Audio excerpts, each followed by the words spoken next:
Hello and welcome to a brand new build guide video. In this video, I will be bringing you the #1 rogue build, probably the #1 overall build in Season 1, Season of Malignant, the Poison Blade Shadow Step Rogue. Got the least amount of nerfs done to it, and before nerfs, it was already killing Hodabarb, so, yeah, now I don't think anything's going to touch it. And I have a few ears just to show you. A 95 barb, 70 barb, 65 barb, 92 druid. This build destroys in PvP and in PvE as well. So let's get into it. Starting off with the skills, we take Fundamental Puncture. Specifically for the hitting an enemy with at least 2 blades at once makes them vulnerable for 2 seconds. This allows us to make them vulnerable on command, allowing us to heal more often. Coming down, we put 5 points into our Twisting Blades now. And when we're fighting PvE, we want advanced Twisting Blades. When we're fighting other players, we want improved Twisting Blades for the days. You then want to come down and get Sturdy, as well as Siphoning Strikes. We're going to be close to enemies, so we're going to get both these passives here. Coming down now, we get Shadow Step. 1 point into Shadow Step. We take Methodical Shadow Step. Enemies damaged by Shadow Step are stunned for 2 seconds. This adds 2 CCs because we're using the Shadow Step aspect that allows us to have the extra charge. Coming down now, we get Weapon Mastery. We'll be using daggers, so we get the increased damage to healthy enemies. Always good there. We then get Concealment. This adds another Unstoppable to our build. Plus, we take the Countering Stealth. This skill breaks Concealment. Will always be guaranteed critical strike. This pairs well with our imbuement. Now, we use Poison Trap for another CC. Specifically, the Subverting Poison Trap. You deal 10% increased poison damage to enemies inside your Poison Trap. If you see, we have 2 charges here of stun. A knockdown here with the trap itself, and then we also have stun grenades that we drop when we evade or Shadow Step. So we can keep enemies in our traps almost permanently, allowing us to burst them down really quickly. And then we come over to our Exploit. This is just a great passive overall. You deal 18% increased damage to healthy and injured enemies, and we also take Malice because we are doing vulnerable damage. Our imbuement now, we take Poison Imbuement, putting 5 skills into Poison Imbuement itself. Like I said, we take Blended Poison Imbuement because we are critically striking with our build. We're going to be getting this off quite often. We get Precision Imbuement here for the 9%. As for our poison passives, we take Deadly Venom and Debilitating Toxins. I don't believe this is worth it. It is worth it when you're fighting PvE, but I like the 1v1 situation, so instead of taking this passive here, I take Frigid Finesse for the added chill damage and frozen damage, because you'll see with this build, we're doing both of those things. Coming down now, we really just want to get Haste. While at or above 50% maximum energy, gain 15% movement speed. While below 15% energy, you gain 15% attack speed. This allows us to get our energy back really quickly when we do those full-on burst damage to the enemy.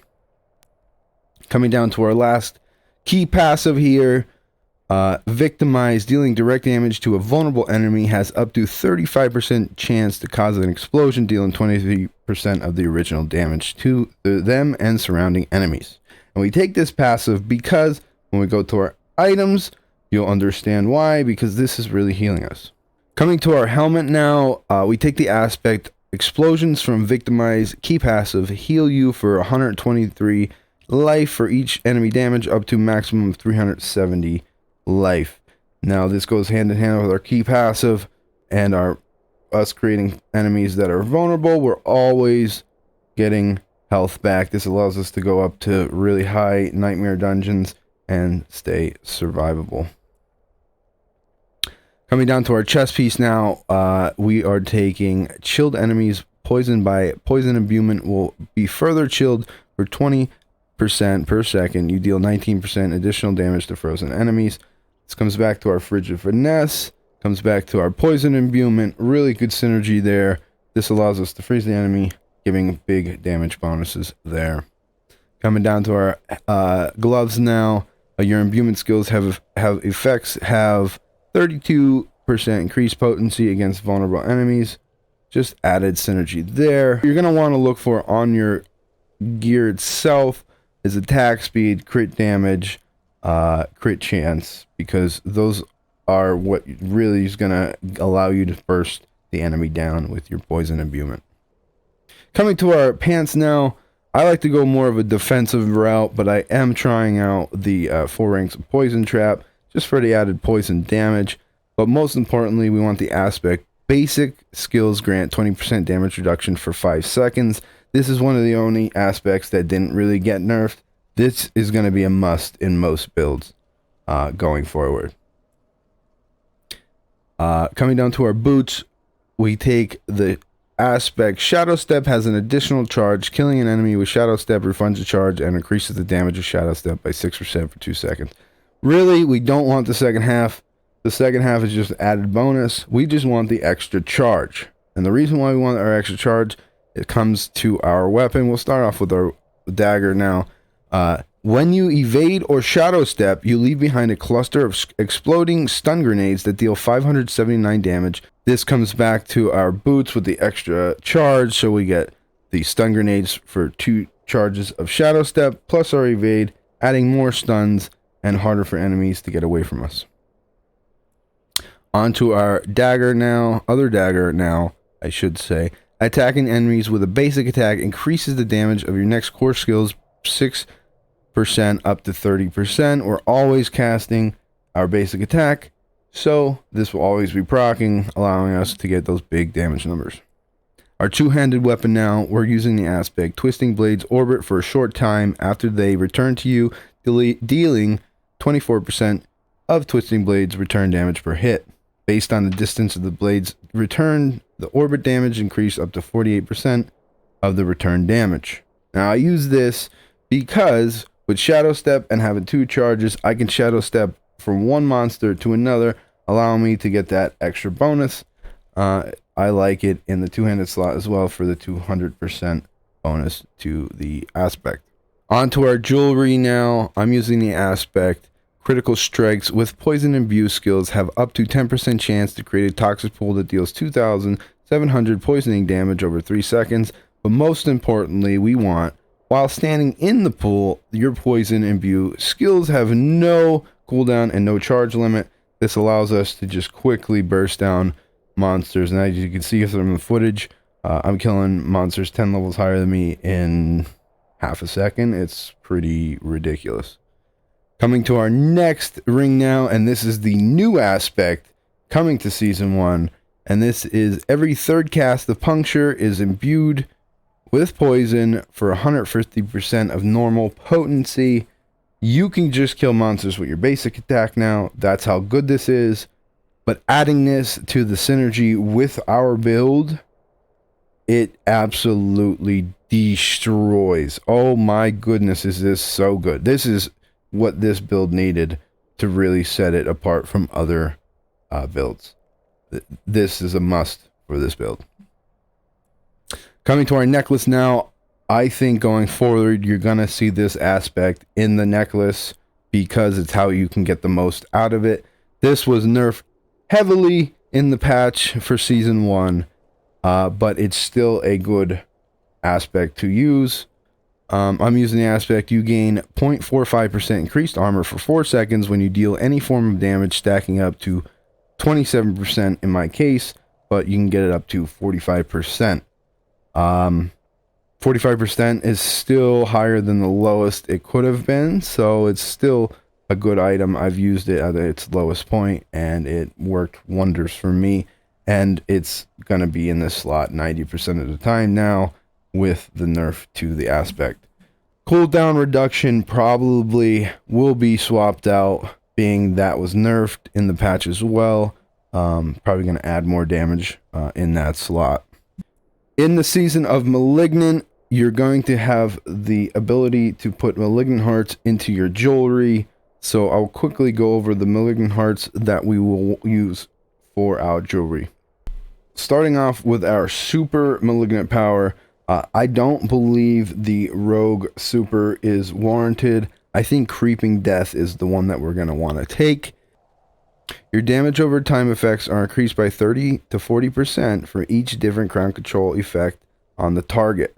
Unstoppable monsters and staggered bosses instead take 110 to 130% increased damage from your damage over time. Now, we have multiple forms of CC. We have slow, we have chill, we have frozen, so you will get those bonuses. As for our defensive malignant heart, I believe revenge may be our best in the slot. This may be subject to change though. 10 to 20% of incoming damage is then suppressed when you use a defensive subterfuge skill or a macabre skill.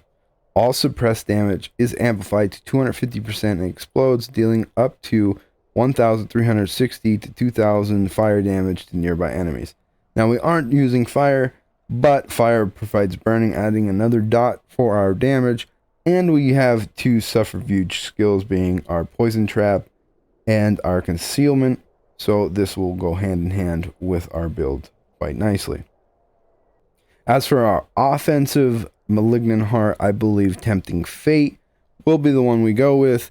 You gain 40% to 60% critical strike damage, but your non-critical strikes deal 20 to 15% less damage. We're looking to critical strike all the time, and we also have the ability to critical strike whenever we want with our concealment passive.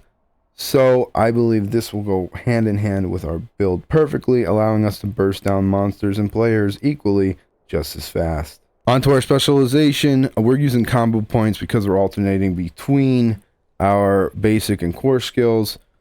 This allows us to get our combo effects off.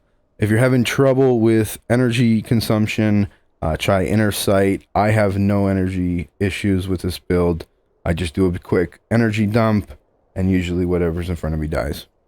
Onto our Paragon board now. I came up the right side and got the Prime node for the 20% extra damage. Then I got the Glyph socket specifically for the tracker. Poisoning damage lasts 33% longer. This is really good. More poison on the enemy, the better. Then we come up and get our 20% skillful node. 20% damage, you just can't beat it. Also, I came over here before getting our next board and got Lawless for the 200 plus armor. Armor is really hard to come by now, so this is going to be really, really important. Once taking all those nodes there, I came up and got the exploit weakness board. I wasn't a fan of this node specifically here, so I went and got our other rare nodes, specifically the hunter killer one, because I want to do PvP, and elites and players are the same thing. After that, I came up here and got our exploit weakness. Vulnerable enemies take 1% increased damage for you for 6 seconds, up to 15%. We're always making enemies vulnerable. This really helps us. After that, we got the unsaleable rare node. This just gives us damage reduction and armor. Really good defensive node here. And once we got that, we got our exploit, our vulnerable damage, plus damage to injured enemies. Once I got those nodes, then I came down, I got our Glyph socket, and then filled it out. Critical strikes restored 12% of your energy cost. That's the reason why I'm using this node. And I'm always critting, so I'm always getting my energy back. This will help with your energy consumption. Now, I am only level 65. So this build has much further to go. But as you can see from the footage, I am destroying 20 levels higher than me consistently. This build is going to be the #1 build in PvP, probably for PvE as well. So there you have it. There's my Shadow Step Poison Blades Rogue, the #1 build in Season 1 of Diablo 4. I post Diablo 4 content every 2 to 3 days. So if you're into that, give me a like and subscribe so you're not missing out. Also, I will be running this build for Season 1 And if you want to watch me run this live, come over to twitch.tv/HuffDog94 and we can run Season Malignant together. Until then, I'll see you on the next video.